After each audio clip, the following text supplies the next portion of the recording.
yan mga kasika po, yung mga macro geo boom just 22. Ayan yung nilalatag nila hanggang dun. Meron ng mga nakalatag dun sa ikapitong pier column yan. Ito na. So hindi kita yung loob, ano, kaya din natin masilip yung mga macro geo boom na sinasalansan nila dyan. Tapos dito mga kababayan, ayan, mula dito sa ikapitong pier column hanggang ika-6 hanggang dun, ayan, no, kompleto na, no. Sinimulan ko to, walang naniniwala sa paligid ko. Ano? Kaya magandang tanghali po sa inyong lahat mga kasikap. Aurora Boulevard po ito dito sa Tramo, Pasay. Ayan po yung on-ramp sa unahan, yung ka-operate lang nito, no. At dito naman sa likod natin yung off-ramp. Yan, galing EDSA southbound po yan. Pasay top naman yan dyan. Pakanan dito, no? Papasok sa Aurora Boulevard. So ngayon mag-update po tayo mula dito hanggang dun sa NAIA Terminal 3, yung off-ramp na ginagawa. So tara, let's go! So ito yun mga kababayan, yung off-ramp. Laking tulong nito dito sa Aurora Boulevard para maibsan yung traffic. Grabe, dito pa lang sa malayo, nanggigitata na yung footbridge. Ano pa kaya dun sa taas? So ito yung ginagawa dun sa NAIA Terminal 3 off-ramp. Ganun din dito, sheet pile yung in-install nila. Imbis na MSE wall, ganun yung ginagawa dun sa, mamaya papakita ako sa inyo. Pininturahan din nila ng kulay gray. So yung Tramo Bridge.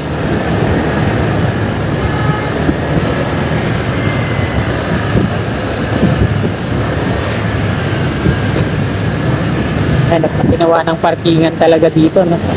So karamihan po ng skyway, yan yung ginagawa nila dito sa ilalim. Imbis na center island, yan, nilalagyan na lang nila ng median barrier, yan, kagaya na ito. Dalawang patong na hollow blocks, tapos ginagawang parkingan.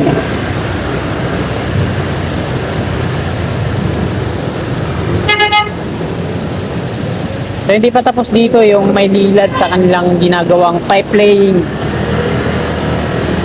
Ayan, may mga pipe na yan.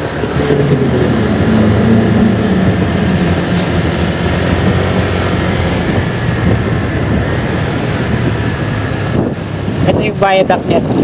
On ramp. Yung toll niya nandyan sa unahan, dalawang counter. May pakanan dyan at connected na yan dyan sa NAIA Expressway. Ayan o. Ayan yung toll, yung bubong. Dalawa yan magkasunod.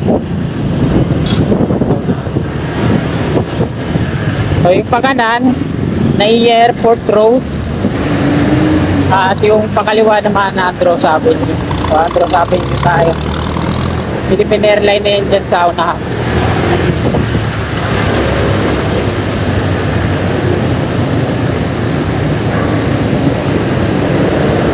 Ganun din dito mga kababayan, no? Ginawa nila. Pinakante nila yung gitna para parkingan. Ang dami ng ano, tinambakan na naman ng mga basura dyan. Sa Manila to, sinipak na ng mga DPS Manila yan. Ayaw ni Yormes ko ng ganyan.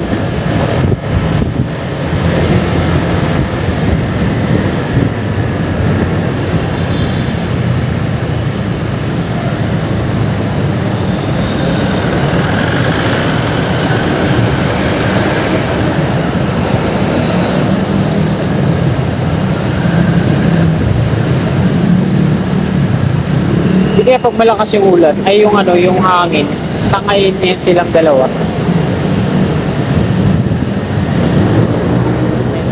Philippine Airlines, buntot ng aeroplano nilagay.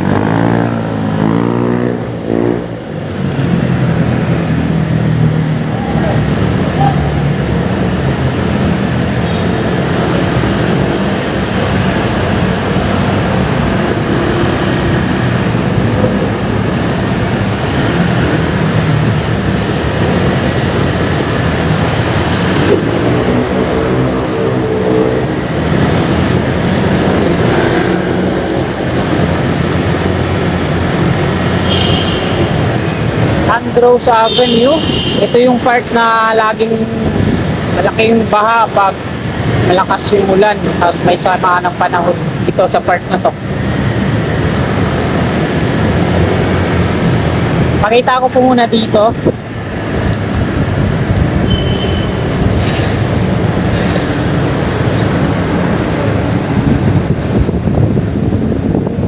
May generator na sila dito. Ayan o, naglalatag na sila ng mga macro geofoam. Yung kanal pala dito yung inaayos.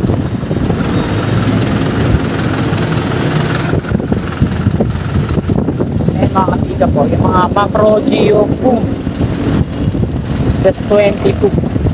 Ayan yung nilalatag nila hanggang dun. Meron ng mga nakalatag hanggang dun sa ikapitong pier column yan. Pinasalansan nila.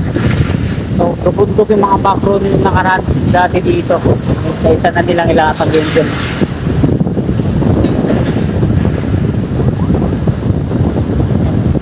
Kita natin doon sa taas sa dulo. So, hindi ko na may zoom in yun. Papabayan dito. Tingnan naman natin dito sa ibang angulo.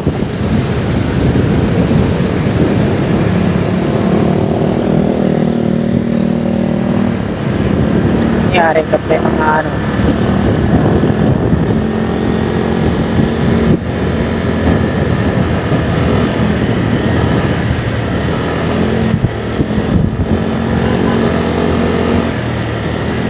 NAIA Terminal 3.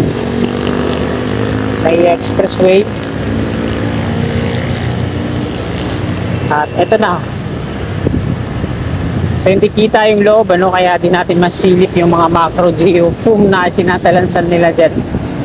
Tapos dito mga kababayan, ayan, mula dito sa ikapitong pier column hanggang kaanim hanggang doon, ayan, no, kompleto na, no. Slab na lang yung kulang dito. Talagang buo na yung off-ramp. Malapit na matapos to, no.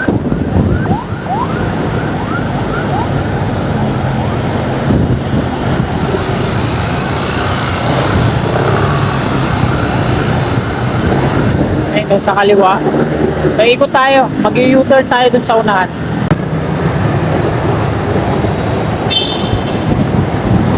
So ayan, nakapag-u-turn na tayo.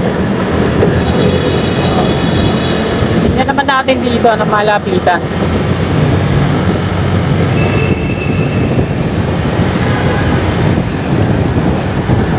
Ayan, dito sa kanan, ito yung umpisan yan, sa may mga net na kulay green.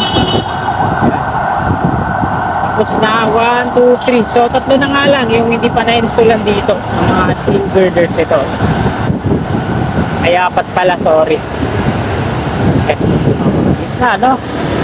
Lalagyan na nila ng mga ano yan, steel deck platform. Ayan. Tapos tsaka naman nila installan ng mga rebars para sa deck slab naman. Ayan, dito yun, no? Ito yung ginamit nila, mga sheet pile. Imbis na MSA wall, saka yan, inaalagyan na nila ng mga macro geofoam pababang rampa.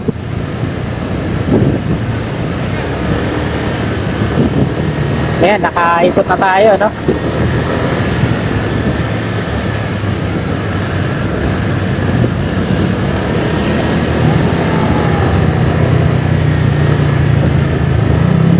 Din sana tayo dadaan sa taas sa may lobby, kaso dito na alanganin yung ano, pag pinilit pa natin umikot dun, baka madali tayo.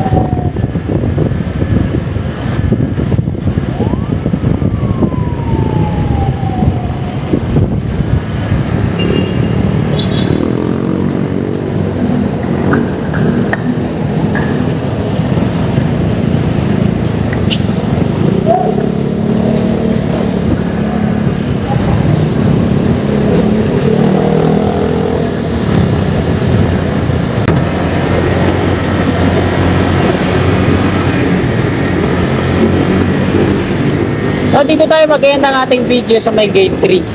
Kita na po naman sa inyo dito sa ilalim ng Salis Road.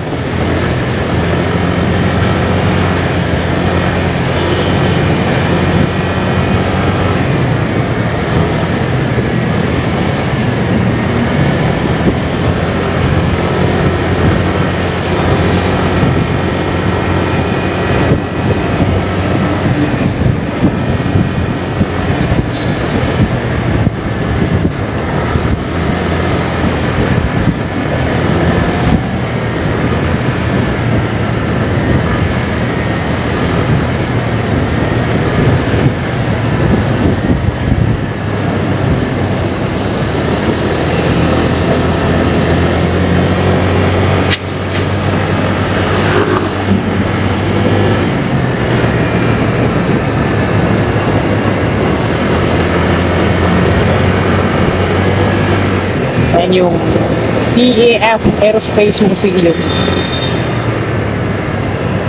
Villamor Air Base.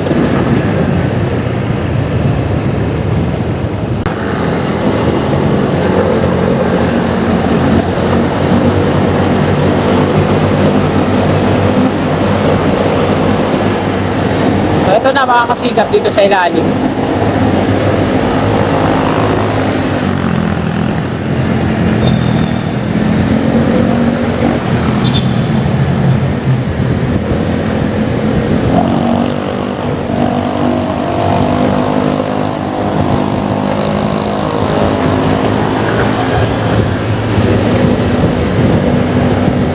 So hanggang doon na yun, yung mga napinturahan na ng mga hazard marks.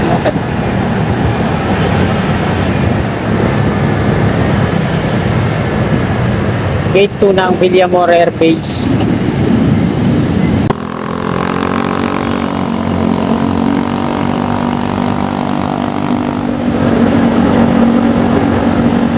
So dito pala hindi pa napipinturahan, ano?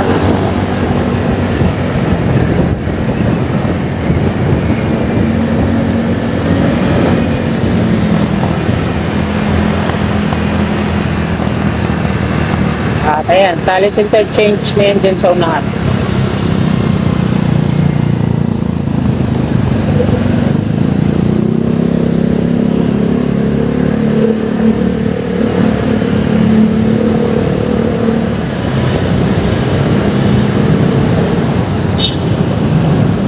At hanggang dito na lang itong video na to, mga kasikap. Marami pong salamat. Magandang hapon po. God bless. Tuladan ko lahat ng mga